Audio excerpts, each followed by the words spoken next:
तो बेटा हम लोग बात कर रहे थे आईपीएससी नोमेनक्लेचर की, और आईपीएससी नोमेनक्लेचर का ये हमारा तीसरा लेक्चर है, तीसरा पार्ट है। 2 पार्ट हम पढ़ा चुके हैं। अगर आप आईपीएससी नोमेनक्लेचर के पीछे वाले दोनों लेक्चर नहीं देखे हैं तो पहले आप उन दोनों लेक्चर्स को देख लें, फिर यहां से कंटिन्यू करिएगा, आप बेहतर समझेंगे। आज हम लोग बात करने वाले हैं rules for naming of unsaturated aliphatic compounds. आज हम ऐसे ऑर्गेनिक कंपाउंड्स के नाम लिखना सिखाएंगे आपको जिसमें अनसैचुरेशन मौजूद होगा। Unsaturation in the sense multiple bond मौजूद होंगे। Multiple bond in the sense double bond या ट्रिपल बॉन्ड मौजूद होगा। अगर किसी कंपाउंड में डबल बॉन्ड या ट्रिपल बॉन्ड मौजूद है तो आप उनका नाम कैसे लिखेंगे? देखिए, रूल्स की बात करते हैं तो अगर कंपाउंड में डबल बॉन्ड या ट्रिपल बॉन्ड मौजूद है, यानी हमारे पास अगर कंपाउंड अनसैचुरेटेड है, तो उस अनसैचुरेटेड कंपाउंड में लॉन्गेस्ट चेन कैसे सेलेक्ट करोगे? तो यहां पर भी वही रूल्स आ रहे हैं। पहला आता है लॉन्गेस्ट चेन, लॉन्गेस्ट चेन, या आप कह लें पेरेंट चेन।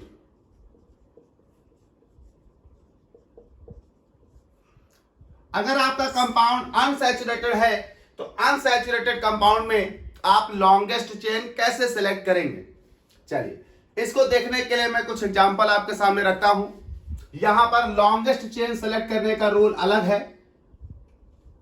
जो पार्ट 2 में मैंने सैचुरेटेड एलिफैटिक कंपाउंड पढ़ाए थे, वहां पर जो लॉन्गेस्ट चेन सेलेक्ट करने का रूल था और यहां पर जो लॉन्गेस्ट चेन सेलेक्ट करने का रूल है, दोनों में थोड़ा अंतर है। ध्यान से देखिएगा। देखिए, मान लीजिए मेरे पास एक कंपाउंड है,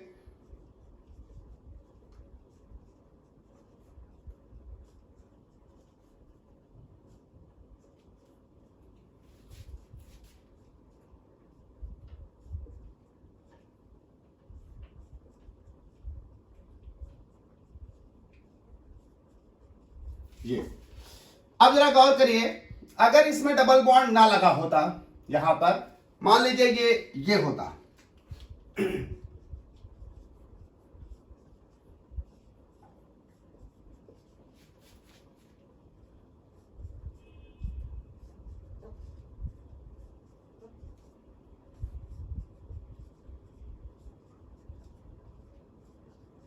ये होता। कल जो आप लोगों को मैंने रूल पढ़ाया था, उस रूल के अनुसार अगर हम इस कंपाउंड में लॉन्गेस्ट चेन देखें तो लॉन्गेस्ट चेन वो होगी जिसमें कार्बन की संख्या सबसे ज्यादा हो। 1 2 3 4 5 6, 1 2 3 4 5 6 7, 1 2 3 4 5 6, यानी आपकी लॉन्गेस्ट चेन ये होगी। लेकिन ये कल के रूल के अनुसार, जो कल पढ़ाया था, पार्ट 2 में जो पढ़ाया था, उस रूल के अनुसार पार्ट 2 में लॉन्गेस्ट चेन डिसाइड करना जो हमने सिखाया था, उसके आधार पर अगर हम चेन को सिलेक्ट करें तो ये चेन होगी। क्योंकि एलिफैटिक सैचुरेटेड हाइड्रोकार्बन्स में लॉन्गेस्ट चेन वो होती है जिसमें कार्बन की संख्या सबसे ज्यादा हो। लेकिन आज हम बात कर रहे हैं अनसैचुरेटेड एलिफैटिक। डबल बॉन्ड या ट्रिपल बॉन्ड मौजूद होंगे आज वाले कंपाउंड्स में। जैसे ये देखिए, सेम एक जैसा ही है, बस डबल बॉन्ड का अंतर है। अब अगर आप यहां लॉन्गेस्ट चेन देखें तो 1 2 3 4 5 6 7 और 1 2 3 4 5 6। अब यहां पर हमारे पास ये 7 कार्बन की चेन और ये 6 कार्बन की चेन। अब यहां पर 7 कार्बन की चेन वैसे लॉन्गेस्ट चेन है, लेकिन जब अनसैचुरेटेड डबल बॉन्ड या ट्रिपल बॉन्ड वाले कंपाउंड होते हैं तो वहां पर लॉन्गेस्ट चेन को सिलेक्ट करते वक्त एक ध्यान रखना होगा आपको एक बात का, और वो बात यह है कि लॉन्गेस्ट चेन वो चेन होनी चाहिए जिसमें डबल बॉन्ड या ट्रिपल बॉन्ड आता हो, और डबल बॉन्ड और ट्रिपल बॉन्ड रखते हुए सबसे लंबी कार्बन की श्रृंखला जो भी पॉसिबल हो। अब देखिए, अगर इसको हम सिलेक्ट करें तो इसमें डबल बॉन्ड या ट्रिपल बॉन्ड नहीं आ रहा, लेकिन अगर इस चेन को सिलेक्ट करें तो इसमें डबल बॉन्ड और ट्रिपल बॉन्ड जो भी है वो आ रहा है, यानी ये हमारी होगी लॉन्गेस्ट चेन। भले ही इसमें कार्बन की संख्या सबसे ज्यादा नहीं है। अनसैचुरेटेड हाइड्रोकार्बन्स के केस में लॉन्गेस्ट चेन यानी पेरेंट चेन, आप उस सबसे लंबी श्रृंखला को चुनेंगे जिसमें डबल बॉन्ड या ट्रिपल बॉन्ड पेरेंट चेन में आए, भले ही वो सबसे लंबी चेन ना हो। फॉर एग्जाम्पल, यहां आपके सामने 1 2 3 4 5 6 7 कार्बन इसमें आ रहे थे, लेकिन 1 2 3 4 5 6 कार्बन इसमें आ रहे थे। पर अगर ये 7 कार्बन की चेन सिलेक्ट करते जस्ट लाइक टू दिस, पर इसमें कोई डबल बॉन्ड नहीं आ रहा था, लेकिन इस चेन को सिलेक्ट करते वक्त इसमें डबल बॉन्ड आ रहा था। इसका मतलब जब अनसैचुरेशन मौजूद है तो लॉन्गेस्ट चेन ये होगी, और अगर अनसैचुरेशन ना हो तो लॉन्गेस्ट चेन ये होगी। यानी अगर सिंगल बॉन्डेड कंपाउंड होता ये इस तरह से तो लॉन्गेस्ट चेन ये थी, लेकिन अगर ये मल्टीपल बॉन्डेड कंपाउंड था तो लॉन्गेस्ट चेन ये थी। और एग्जांपल लेते हैं कुछ। इसका मतलब यहां एक बात आप समझ गए कि लॉन्गेस्ट चेन वो होगी यहां पर जिसमें मल्टीपल बॉन्ड आना चाहिए। मतलब लिख लेते हैं, longest chain must contains multiple bond. Multiple bond, longest chain वो होगी जिसमें मल्टीपल बॉन्ड मतलब डबल बॉन्ड या ट्रिपल बॉन्ड आना चाहिए। अगर एक से ज्यादा डबल बॉन्ड या ट्रिपल बॉन्ड है तो कोशिश करेंगे कि सभी डबल बॉन्ड या ट्रिपल बॉन्ड उस चेन में आ जाएं, वही हमारी पेरेंट चेन होगी। फॉर एग्जांपल एक और लेते हैं।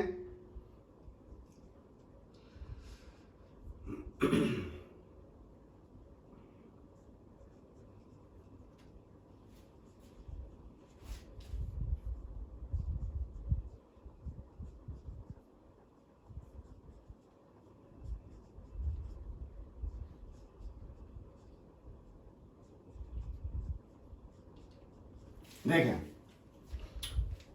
1 कार्बन 2 कार्बन 3 4 5 6 7 8, 1 2 3 4 5 6 7, 1 2 3 4 5 6 7 8। अगर हम इस 8 चेन की कार्बन को सिलेक्ट करें तो एक डबल बॉन्ड आ रहा है। अगर इस 8 चेन की कार्बन को सिलेक्ट करें तो एक डबल बॉन्ड आ रहा है। लेकिन बेटा अगर हम इस 7 चेन की कार्बन को सिलेक्ट करें तो 2 डबल बॉन्ड आ रहे हैं। लॉन्गेस्ट चेन वो होगी जिसमें ज्यादा से ज्यादा डबल बॉन्ड आ रहे हो, भले ही वो कार्बन में छोटी हो। यानी यहां लॉन्गेस्ट चेन ये है। यही सारे रूल है छोटे छोटे जो आप लोग ध्यान नहीं देते हैं और गलती करते हैं। डबल बॉन्डेड या ट्रिपल बॉन्डेड कंपाउंड में लॉन्गेस्ट चेन को सिलेक्ट करने का सीधा सा रूल है कि वो सबसे लंबी चेन सिलेक्ट करिए जिसमें सबसे ज्यादा डबल बॉन्ड या ट्रिपल बॉन्ड आते हो, भले ही वो लंबी चेन बाकी किसी चेन से छोटी हो जिसमें डबल बॉन्ड या ट्रिपल बॉन्ड ना आ रहे हो। हम उस चेन को सिलेक्ट करेंगे जिसमें डबल बॉन्ड या ट्रिपल बॉन्ड आ रहे हैं। अच्छा, मान लीजिए किसी डबल बॉन्ड या ट्रिपल बॉन्ड को रखते हुए कोई चेन बन रही है और कोई दूसरी चेन जिसमें डबल बॉन्ड ट्रिपल बॉन्ड को ना रखते हुए बन रही है, तो हम डबल बॉन्ड और ट्रिपल बॉन्ड वाली चेन को सिलेक्ट करेंगे, भले उसमें कार्बन दूसरी वाली चेन के बराबर हो या उससे कम हो। जैसे 1 2 3 4 5 6 7 कार्बन है लेकिन 2 डबल बॉन्ड आ रहे हैं। 1 2 3 4 5 6 7 8 कार्बन है लेकिन एक ही डबल बॉन्ड आ रहा है। 1 2 3 4 5 6 7 8 लेकिन एक ही डबल बॉन्ड आ रहा है। तो हम उस चेन को लॉन्गेस्ट चेन यानी पेरेंट चेन चुनेंगे यहां पर जिसमें डबल बॉन्ड की संख्या ज्यादा है। एक और एग्जांपल लेते हैं। मान लीजिए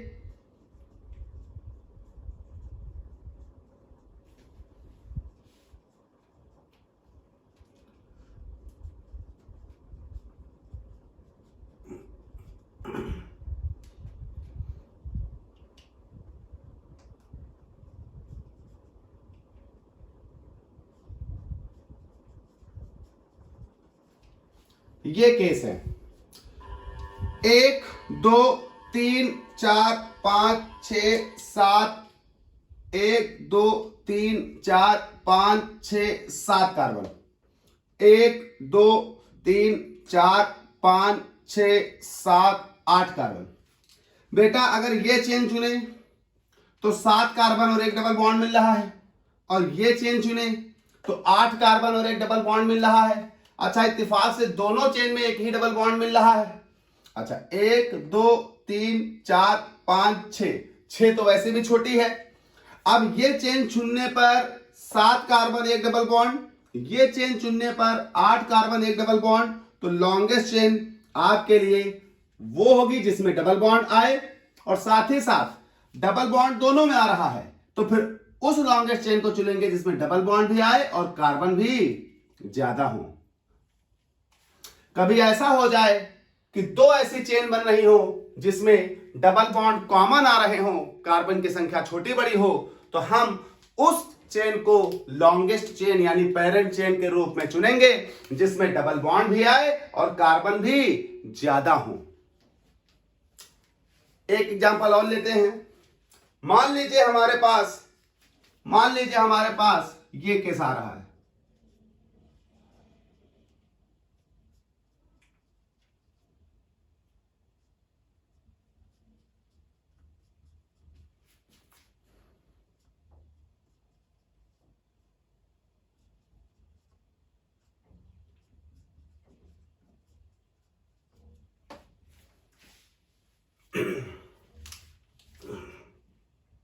एक 2 3 4 5 6, 1 2 3 4 5 6 7।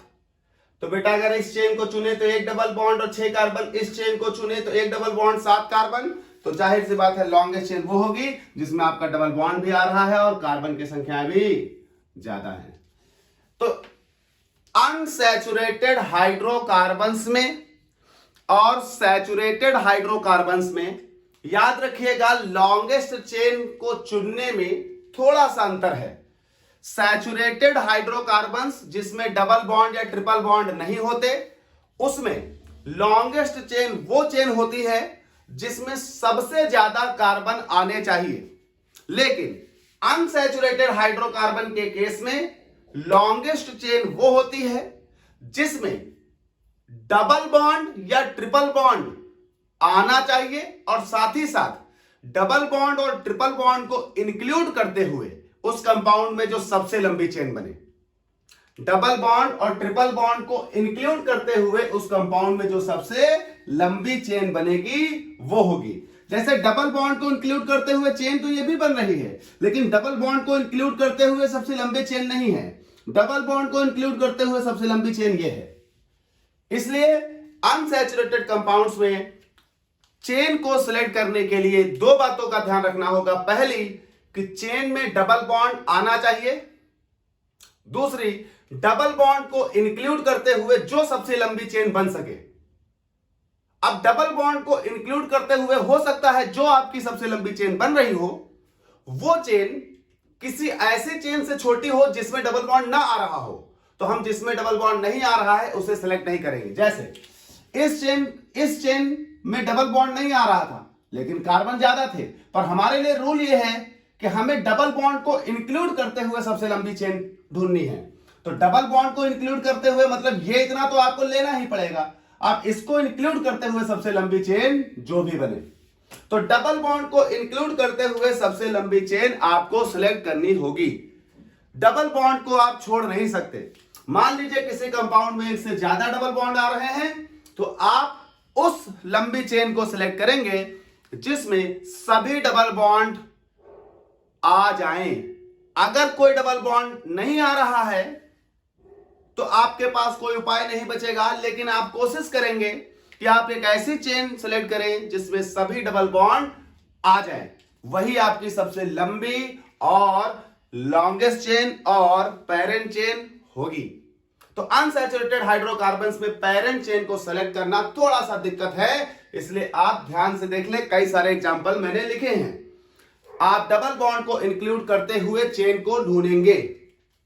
दूसरी बात, जब आपके पास चेन का सिलेक्शन हो जाएगा तो चेन को सिलेक्ट करने के बाद आप इसमें नंबरिंग करेंगे। जब हम सैचुरेटेड हाइड्रोकार्बन्स में नंबर करते थे तो सैचुरेटेड हाइड्रोकार्बन्स में हम लोवेस्ट लोकेंट रूल लगाते थे। लोवेस्ट लोकेंट रूल में हम चेन को उस तरफ से नंबर देते थे जिस तरफ से साइड चेन पहले आए, लेकिन यहां ऐसा नहीं है।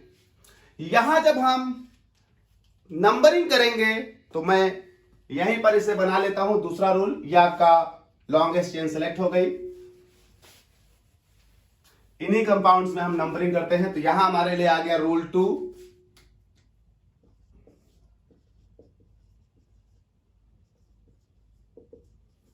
Numbering of carbon chain. अब हम यहां जब नंबरिंग करेंगे तो नंबरिंग के लिए आपको दो बातें ध्यान रखनी है। सबसे पहले आप नंबर चेन में उस साइड से लिखेंगे जिस साइड से मल्टीपल बॉन्ड यानी डबल बॉन्ड या ट्रिपल बॉन्ड सबसे पहले आता हो, भले ही साइड चेन उस तरफ से पहले ना आ रही हो। फॉर एग्जाम्पल अगर आप इसमें देखें तो 1 2 यानी 1 पर डबल बॉन्ड है, जबकि इधर से नंबरिंग करोगे तो 1 2 3 4 5 पर डबल बॉन्ड है, तो नंबरिंग इधर से की जाएगी 1 2 3 4 5 6। हम हमेशा उस तरफ से नंबरिंग करेंगे जिधर से डबल बॉन्ड सबसे पहले आए, यानी डबल बॉन्ड को नंबर लोवेस्ट मिलना चाहिए। इसमें देखें बेटा, ये चेन है, यहां से नंबरिंग करें तो 1 2, यहां से नंबरिंग करें तो पहले पर ही डबल बॉन्ड है, तो हम इधर से नंबरिंग करेंगे 1 2 3 4 5 6 7। यहां देखें इधर से नंबरिंग करेंगे तो 1 2 3 4 5 6 पर डबल बॉन्ड है, इधर से नंबरिंग करेंगे तो 1 2 2 पर ही डबल बॉन्ड है, तो इधर से नंबरिंग करेंगे 1 2 3 4 5 6 7 8। इस वाले में आकर देखें, अगर यहां से नंबरिंग करें बेटा तो देखिएगा यहां से नंबरिंग करें तो 1 2 पर डबल बॉन्ड, 2 पर मेथिल ग्रुप और 3 पर डबल बॉन्ड है। इधर से आ जाओ 1 2 3 पर मेथिल, लेकिन 4 पर डबल बॉन्ड है, तो बेटा भले ही इधर से मेथिल पहले आ रहा है, इधर से मेथिल बाद में, लेकिन हम मेथिल को ज्यादा यहां प्रायोरिटी नहीं दे रहे हैं, हम डबल बॉन्ड देख रहे हैं किधर से पहले आ रहा है, तो 1 2 3 पहले आ रहा है, 1 2 3 4, तो नंबरिंग इधर से करेंगे 1 2 3 4 5 6 7। इसमें मैं आपको कुछ और एग्जांपल बताता हूं जिसमें आपके लिए कंफ्यूजन क्लियर हो जाए। मान लीजिए इसी को थोड़ा मैं चेंज कर देता हूं, ये हो गया CH3 CH CH3 CH double bond CH CH2 CH2 CH3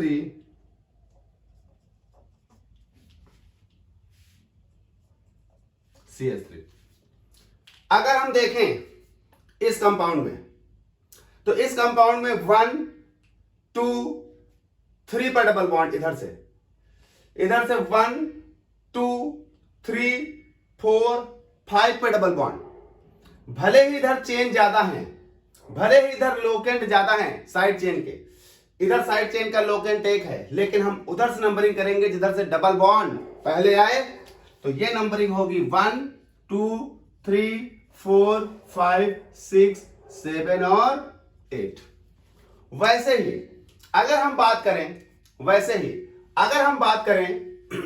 तो हम जरा डबल बॉन्ड एक यहां लगा लेते हैं, इस वाले कंपाउंड को भी हम डबल बॉन्डेड बना लेते हैं। जरा मान लीजिए यहां एक हम डबल बॉन्ड लगा लेते हैं, तो चेन तो वही रहनी है। नंबरिंग करते हैं 1 2 3 4 पर डबल बॉन्ड, 1 2 3 पर डबल बॉन्ड। भले ही इधर से 4 पर डबल बॉन्ड, इधर से 3 पर डबल बॉन्ड, भले ही इधर से 4 पर चेन, इधर से भी 4 पर चेन, सेम कंडीशंस फिलहाल, तो हम ऐसी परिस्थितियों में भी उधर से ही नंबरिंग करेंगे जिधर डबल बॉन्ड पहले आए।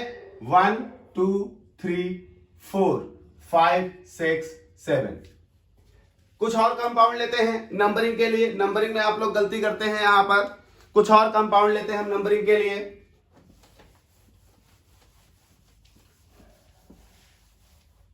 जैसे मान लीजिए कंपाउंड है CH3 CH2 CH double bond CH2 CH3 CH3 CH2 CH3 मान लीजिए। अब इधर देखिए, लॉन्गेस्ट चेन तो ये हो गई 1 2 3 4 5 6 7 8। नंबरिंग करें तो इधर से 1 2 3 पर डबल बॉन्ड, इधर से 1 2 3 4 5 पर डबल बॉन्ड। लेकिन अगर हम लोएस्ट लोकेंट रूल लगाएं तो इधर से दूसरे पर चेन है, जबकि इधर से दूसरे पर चेन नहीं है। पर तब भी अनसैचुरेटेड हाइड्रोकार्बन्स में लोवेस्ट लोकेंट रूल अप्लाई नहीं करेंगे। आप अप्लाई करेंगे डबल बॉन्ड जिधर से पहले आए। 1 2 3 4 5 6 7 8, यानी आप नंबरिंग ऑफ कार्बन चेन उधर से करेंगे जिधर से डबल बॉन्ड पहले आएगा, भले ही दूसरी साइड से साइड चेन पहले आ रही थी। पर जब अनसैचुरेटेड हाइड्रोकार्बन्स होते हैं, यानी डबल बॉन्डेड या ट्रिपल बॉन्डेड हाइड्रोकार्बन्स होते हैं, तो यहां पर लोवेस्ट लोकेंट रूल यानी साइड चेन पहले या बाद में नहीं देखी जाती। यहां पर यह देखा जाता है कि डबल बॉन्ड किस साइड से पहले आएगा। जिस साइड से डबल बॉन्ड पहले आएगा उस साइड से आपको नंबरिंग करनी होगी। अगर कभी ऐसा हो कि कंपाउंड में एक से ज्यादा डबल बॉन्ड हो, मान लीजिए ये केस आता है,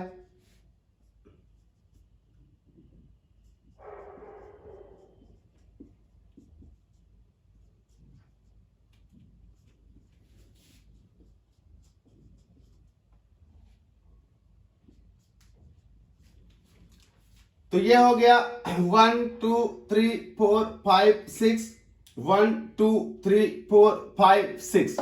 इधर से नंबरिंग करेंगे तो डबल बॉन्ड देखिए कहां कहां आ रहा है, 1 2 3 4 5 6। डबल बॉन्ड 2 पर आ रहा है और 5 पर आ रहा है, जबकि इधर से करेंगे तो 1 2 3 4 5 6। इधर से नंबरिंग करने पर डबल बॉन्ड 1 पे आ रहा है और 4 पे आ रहा है, तो जाहिर सी बात है इधर से नंबर छोटा है तो हम इधर से नंबरिंग करेंगे, इस साइड से नहीं करेंगे। हमें उधर से नंबरिंग करनी है जिधर से डबल बॉन्ड पहले आए। तो डबल बॉन्डेड या ट्रिपल बॉन्डेड कंपाउंड्स में यानी मल्टीपल बॉन्डेड कंपाउंड्स में हमेशा नंबरिंग उस साइड से की जाएगी जिस साइड से डबल बॉन्ड या ट्रिपल बॉन्ड यानी मल्टीपल बॉन्ड पहले आते हों। तो दो बातें यहां पर आपको ध्यान रखनी होंगी। जब चेन का सिलेक्शन करेंगे यानी पेरेंट चेन का सिलेक्शन करेंगे तो पेरेंट चेन का सिलेक्शन करते वक्त इस बात का ध्यान रखेंगे कि पेरेंट चेन वही बनानी है जिसमें डबल बॉन्ड या ट्रिपल बॉन्ड इंक्लूड हो, और जितने डबल बॉन्ड हैं या जितने ट्रिपल बॉन्ड हैं वो सभी उस पेरेंट चेन में इंक्लूड हो जाएं, भले ही वो कार्बन की बड़ी संख्या ना हो। दूसरी बात, नंबरिंग करते वक्त आप इस बात को ध्यान रखेंगे कि आप नंबरिंग हमेशा उस साइड से करेंगे जिस साइड से डबल बॉन्ड या ट्रिपल बॉन्ड पहले आए, भले ही दूसरी साइड से साइड चेन पहले आ रही हो। लेकिन हम साइड चेन को ध्यान ना देकर उस साइड से नंबरिंग करेंगे जिस साइड से डबल बॉन्ड या ट्रिपल बॉन्ड पहले आते हों। तो ये हो गई आपकी दो बातें। अब यहां पर एक तीसरी बात भी आती है। जब आप इनका नाम लिखेंगे तो डबल बॉन्ड या ट्रिपल बॉन्ड की पोजीशन आपको बतानी होगी, यानी नाम में आपको डबल बॉन्ड और ट्रिपल बॉन्ड की पोजीशंस बतानी होंगी। पोजीशंस को उनके नंबर के साथ इंडिकेट करना होगा। जैसे यहां अगर डबल बॉन्ड 1 2 3 पर आ रहा है तो आप जब नाम लिखेंगे तो डबल बॉन्ड के लिए इन लगाओगे, पर ये 3 पर है तो आप लिखोगे 3 इन, यानी यहां पर प्राइमरी सफिक्स जो है, चूंकि जो डबल बॉन्ड या ट्रिपल बॉन्ड के लिए प्राइमरी सफिक्स इन या आइन इस्तेमाल किया जाएगा, उसके लिए आपको एज अ लोकेंट नंबर बताना पड़ेगा कि वो डबल बॉन्ड या ट्रिपल बॉन्ड उस चेन में कहां पर पाया जा रहा है। साथ ही साथ अगर डबल बॉन्ड या ट्रिपल बॉन्ड एक से ज्यादा है, अगर डबल बॉन्ड या ट्रिपल बॉन्ड एक से ज्यादा है, तो आप उन डबल बॉन्ड या ट्रिपल बॉन्ड के लोकेंट के साथ साथ उनकी संख्याओं को रिप्रेजेंट करने के लिए डाई, ट्राई, टेट्रा या पेंटा जैसे वर्ड इस्तेमाल करेंगे। जैसे इस वाले में 2 डबल बॉन्ड हैं, तो लोकेंट के लिए आप 1 और 4 ये लिखा जाएगा 1 4, और 2 के लिए लिखा जाएगा डाई, और डबल बॉन्डेड है तो इन। तो ये आपके लिए जो सफिक्स बनेगा वो बनेगा 1 4 डाई इन, यानी सफिक्स जितने नंबर में है उनके लोकेंट, और 2 के लिए डाई, 3 के लिए ट्राई, 4 के लिए टेट्रा, 5 के लिए पेंटा, इसेट्रा इसेट्रा इसेट्रा इस्तेमाल करेंगे। तो यहां 3 ही रूल आपको याद रखने हैं अनसैचुरेटेड हाइड्रोकार्बन्स के केस में। पहला, ऐसी लॉन्गेस्ट चेन सेलेक्ट करिए जिसमें डबल बॉन्ड या ट्रिपल बॉन्ड आ जाते हो। नंबरिंग हमेशा उस साइड से करिए जिस साइड से डबल बॉन्ड या ट्रिपल बॉन्ड पहले आए। तीसरी बात, एक से ज्यादा डबल बॉन्ड या ट्रिपल बॉन्ड है तो उन डबल बॉन्ड या ट्रिपल बॉन्ड के नंबर को रिप्रेजेंट करने के लिए डाई, ट्राई, टेट्रा, पेंटा, हेक्सा एटसेट्रा एटसेट्रा वर्ड इस्तेमाल होंगे, और साथ ही साथ एज अ लोकेंट उनके नंबर भी बताने पड़ेंगे कि वो किस पोजीशन पर प्रेजेंट है। तो ये आपके पास हो जाते हैं rules for naming of unsaturated aliphatic hydrocarbons. अगर आप एलिफैटिक हाइड्रोकार्बन्स लिख रहे हैं तो एलिफैटिक हाइड्रोकार्बन्स में आपको मैंने सैचुरेटेड के लिए पार्ट 2 में पढ़ाया था, अनसैचुरेटेड के लिए पार्ट 3 में पढ़ाया है। अब हम लोग जरा अनसैचुरेटेड और सैचुरेटेड, मतलब जो पार्ट 2 में पढ़ाया था वो और जो पार्ट 3 में पढ़ाया है वो, दोनों को मिला के एक एक्सरसाइज करेंगे। जैसे जैसे आगे चैप्टर बढ़ते जाएंगे, यानी हमारे टॉपिक बढ़ते जाएंगे, हम सबको मिलाकर एग्जाम्पल में एक्सरसाइज करते जाएंगे। तो जरा एक्सरसाइज देखते हैं, आज की एक्सरसाइज 2। तो चलिए भाई एक्सरसाइज करते हैं। हम लोग आज एक्सरसाइज 2 करेंगे जिसमें मल्टीपल बॉन्ड्स आ रहे हैं। कुछ कंपाउंड यहां लिखे हैं, देखते हैं उनका नाम लिखते हैं। आप लोग जरा ध्यान से देखिएगा और साथ साथ लिखते चलिए। इस कंपाउंड में अगर हम देखें तो लॉन्गेस्ट चेन, ऐसी लॉन्गेस्ट चेन जिसमें मल्टीपल बॉन्ड का आना जरूरी है वो ये है। नंबरिंग उस तरफ से करेंगे जिस तरफ से डबल बॉन्ड या ट्रिपल बॉन्ड पहले आए, यानी इधर से करेंगे 1 2 3 4 5 6 और 7। बेटा 3 पर एक प्रोपिल ग्रुप है तो सबसे पहले प्रीफिक्स लिखा जाता है, तो नाम होगा 3 प्रोपिल। 3 प्रोपिल के बाद रूट वर्ड लिखा जाएगा। 7 कार्बन है तो रूट वर्ड हो गया हेप्ट 7 कार्बन के लिए। फिर पहले कार्बन पर डबल बॉन्ड है, डबल बॉन्ड के लिए सफिक्स लिखा जाएगा। प्राइमरी सफिक्स क्या होता है? इन होता है। लेकिन हमने आपसे कहा था कि जब इन या आइन एज अ सफिक्स इस्तेमाल होंगे तो आप उनकी पोजीशन को बताओगे। पोजीशन है 1, तो हेप्ट 1 इन, तो इसका नाम हो जाएगा 3 प्रोपिल 7 कार्बन के लिए, हेप्ट डबल बॉन्ड के लिए इन, और पहले पोजीशन पर था तो हेप्ट 1 इन। चलिए इसमें आ जाइए, नंबरिंग करते हैं। ये सबसे लॉन्गेस्ट चेन है, नंबरिंग उस साइड से करना है जिधर से डबल बॉन्ड पहले आए, तो ये हो जाएगा 1 2 3 4 5 6 7।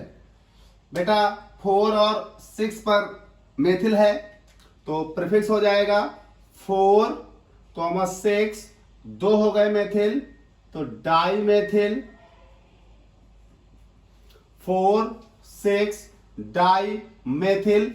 रूट वर्ड सेलेक्ट करिए, 7 कार्बन है तो हेप्ट, और डबल बॉन्ड देखिए सेकंड पोजीशन पर है तो हेप्ट 2 इन। यहां जाइए, ये चेन, एक ये चेन, चूंकि डबल बॉन्ड 2 बार आया है तो उस चेन को सिलेक्ट करिए जिसमें दोनों डबल बॉन्ड आ जाएं, इस चेन को सिलेक्ट किया जाएगा। अब नंबरिंग इधर से करोगे तो डबल बॉन्ड दूसरे नंबर पर, इधर से करोगे तो पहले नंबर पर, तो उस साइड से नंबरिंग करिए जिधर से डबल बॉन्ड पहले आए। 1 2 3 4 5 6 और 7। 4 पर 1 2 3 4 यानी ब्यूटिल लगा है, तो नाम हो जाएगा 4 ब्यूटिल। बेटा 7 कार्बन है रूट चेन में, तो 7 कार्बन के लिए हेप्ट, पहले पर डबल बॉन्ड है और 5वें पर डबल बॉन्ड है, तो हेप्ट 1,5 2 हो गए, तो डाई इन। यही मैं कह रहा था कि जितने बॉन्ड होंगे उतने नंबर को बताने के लिए डाई ट्राई टेट्रामेर लगाना पड़ेगा। डाई इन, और डाई इन में दोनों बॉन्ड है कहां, पहला है 1 पर, दूसरा है 5 पर।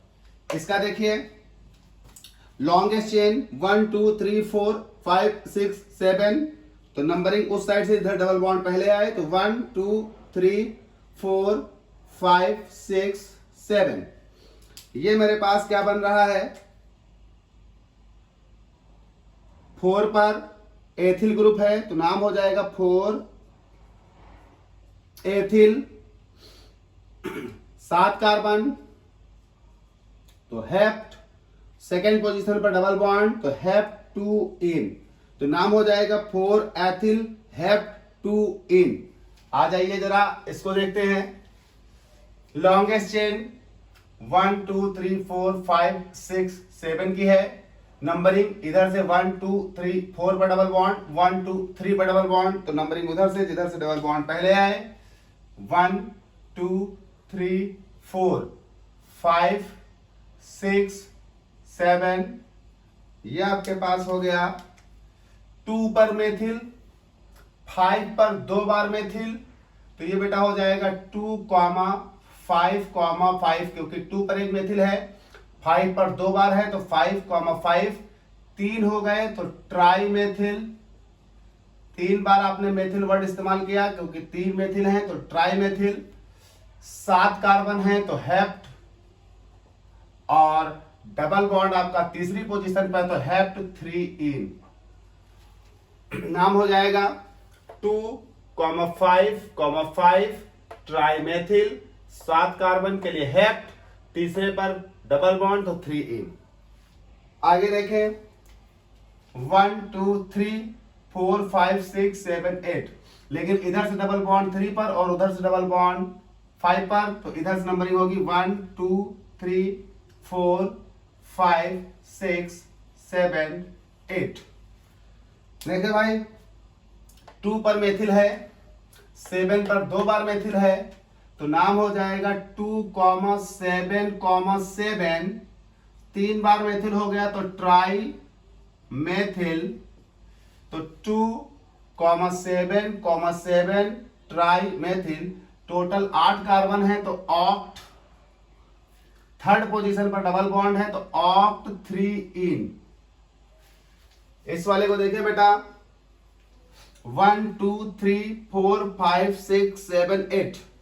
इधर से नंबरिंग करिए, तीसरे पर डबल बॉन्ड आता है, इधर से नंबरिंग करिए तो दूसरे पर चेन आती है। लोवेस्ट लोकेंट रूल कहता था कि जिधर से चेन पहले आया उधर से करो, लेकिन ये तब लगेगा जब डबल बॉन्ड ना हो। डबल बॉन्ड आ जाए तो जिधर से डबल बॉन्ड पहले होता है उधर से नंबरिंग की जाती है। तो डबल बॉन्ड इधर से पहले है, तो 1 2 3 4 5 6 7 और 8। ये मेरे पास नाम होगा। 6 और 7 पर 2 बार मेथिल है, तो 6 7 di methyl. 6 7 di methyl. 8 carbon है, तो बेटा ऑक्ट। तीसरे पोजीशन पर डबल बॉन्ड है, तो ऑक्ट 3 इन। चलिए इसको देखते हैं। 1 2 3 4 5 6 कार्बन की चेन है। ये आपकी पेरेंट चेन। नंबरिंग उस तरफ से इधर डबल बॉन्ड पहले आए तो इधर से दूसरे पर आ रहा, उधर से पहले पर आ रहा, तो 1 2 3 4 5 6। नाम होगा, देखिए 3 पर एक मेथिल आ रहा है, तो नाम होगा 3 मेथिल। 1 पर डबल बॉन्ड है और 4 पर डबल बॉन्ड है, टोटल 6 कार्बन है। 3 मेथिल। 6 कार्बन के लिए हेक्स। 1 पर डबल बॉन्ड तो 1, 4 पर डबल बॉन्ड तो 4, 2 डबल बॉन्ड हो गए तो डाई इन। तो 3 मेथिल हेक्स 1,4 डाइइन। ये आपके कुछ एग्जाम्पल हैं, एक बार इनको देख लें, नोट कर लें, समझ लें। मैं आपको एक और एक्सरसाइज कराता हूं, तो इसको रफ करते हैं बेटा। इसको रफ करके हम कुछ और एग्जाम्पल लिखते हैं। 8 करा दिए, कुछ और एग्जाम्पल लिखते हैं जिसमें थोड़ा और ट्विस्ट लेकर आते हैं। तो कुछ और एग्जाम्पल लिखते हैं।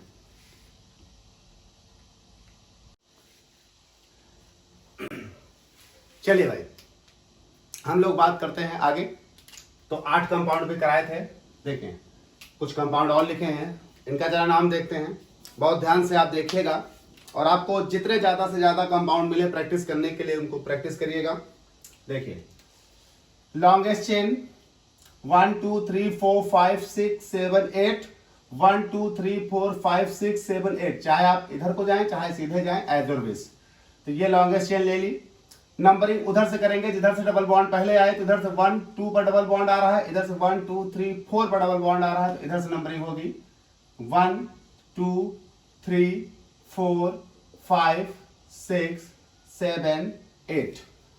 अब जरा देखिए, आपका 6 पोजीशन पर एक एथिल ग्रुप आ रहा है, तो नाम हो जाएगा 6 एथिल। टोटल 8 कार्बन, तो नाम हो जाएगा ऑक्ट। 6 ethyl oct. दूसरे पर डबल बॉन्ड है, चौथे पर डबल बॉन्ड है, तो ऑक्ट 2 4 डाइइन, तो नाम हो जाएगा 6 एथिल ऑक्ट 2 4 डाइइन। इनका देखिए ट्रिपल बॉन्डेड कंपाउंड है। 1 2 3 4 5 6, इधर से 2 पर है, 1 2 3 4, इधर से 4 पर है, तो जिधर से बॉन्ड पहले आएगा उधर से नंबरिंग होगी 1 2 3 4 5 6। 5 पर 2 मेथिल है, तो 5,5 डाइमेथिल, 5,5 डाइमेथिल। टोटल 6 लोग हैं। तो हेक्स सेकेंड पोजीशन पर ट्रिपल बॉन्ड है, तो सेकेंड पोजीशन पर ट्रिपल बॉन्ड के लिए आइन, तो ये हो जाएगा 5,5 डाइमेथिल हेक्स 2 आइन। चलिए इनको देखिए, इस चेन को अगर हम सेलेक्ट करेंगे तो डबल बॉन्ड ज्यादा मिलेंगे।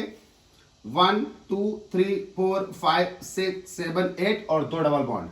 इधर से नंबरिंग करने पर 1 2 पर डबल बॉन्ड, इधर से नंबरिंग करने पर पहले पर ही डबल बॉन्ड, तो जिधर से डबल बॉन्ड पहले आएगा उसकी नंबरिंग की जाएगी। 1 2 3 4 5 6 7 और 8।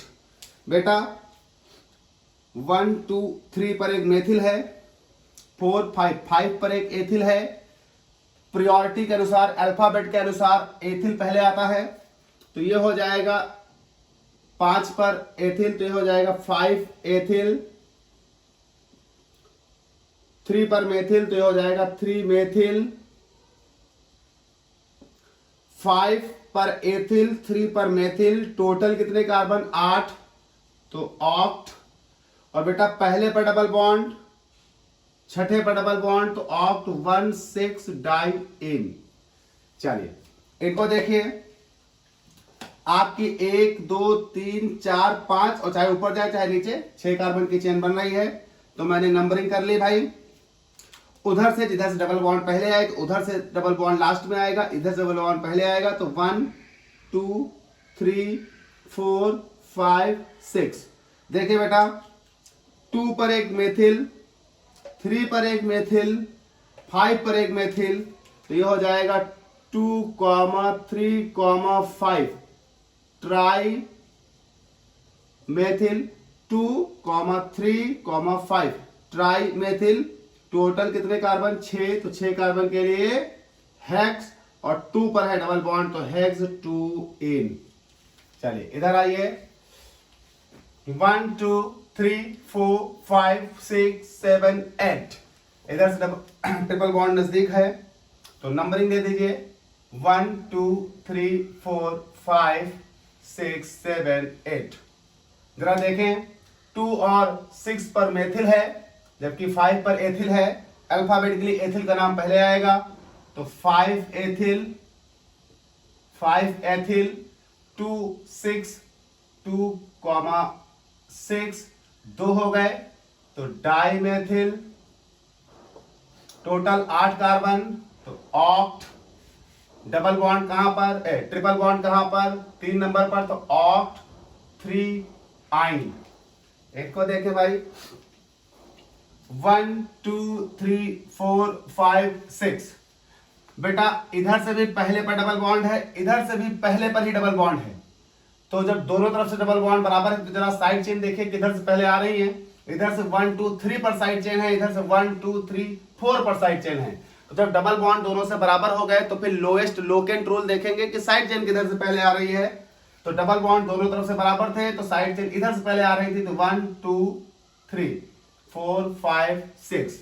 तो बेटा आपका 3 पर 2 एथिल ग्रुप लगे हैं, तो 3 die ethyl, total number of carbons 6 है, तो हेक्स पहले पर और पांचवें पर डबल बॉन्ड है, तो हेक्स 1 5 डाई इन।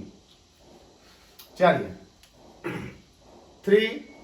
3 2 बार diethyl, total carbon 6, hex पहले पर डबल बॉन्ड, पांचवें पर डबल बॉन्ड, तो हेक्स 1 5 डाई इन। इसे देखिए एक बात तो कंफर्म है कि यहां से ही नंबरिंग की जाएगी। अब जो सबसे लंबी चेन बने तो 1 2 3 4 5 6, उधर जाओ तो 2, इधर जाओ तो 2, तो चाहे जिधर चले जाओ, तो 1 2 3 4 5 6, उधर जाओ चाहे इधर जाओ, तो हम इधर आ जाते हैं 7 8। अब आपके पास टोटल 8 कार्बन है। जरा देख लीजिए साइड चेन कहां कहां पर आई हैं। तो तीसरे पर मेथिल, चौथे पर मेथिल, पांचवें पर मेथिल, छठे पर एथिल। एथिल अल्फाबेटिकली पहले आएगा तो इसका नाम होगा 6 एथिल। फिर तीसरे पर एक मेथिल है तो 3, चौथे पर एक मेथिल है 4, पांचवें पर एक मेथिल है तो 5, तो 3, 4, 5 ट्राई मेथिल। और टोटल 8 कार्बन है, तो ऑक्ट। डबल बॉन्ड है, ट्रिपल बॉन्ड देखिए, एक है पहले पोजीशन पर, ट्रिपल बॉन्ड, ऑक्ट 1 आइन। तो यह हो जाएगा 6 पर एथिल, 3 4 और 5 पर मेथिल, तो 3 4 5 ट्राई मेथिल, टोटल 8 कार्बन, तो ऑक्ट 1 पर ट्रिपल बॉन्ड, तो ऑक्ट 1 आइन। ये हमारे पास हो गए उन कंपाउंड्स का नाम लिखना जो अनसैचुरेटेड थे, मतलब जिनमें डबल बॉन्ड या ट्रिपल बॉन्ड थे।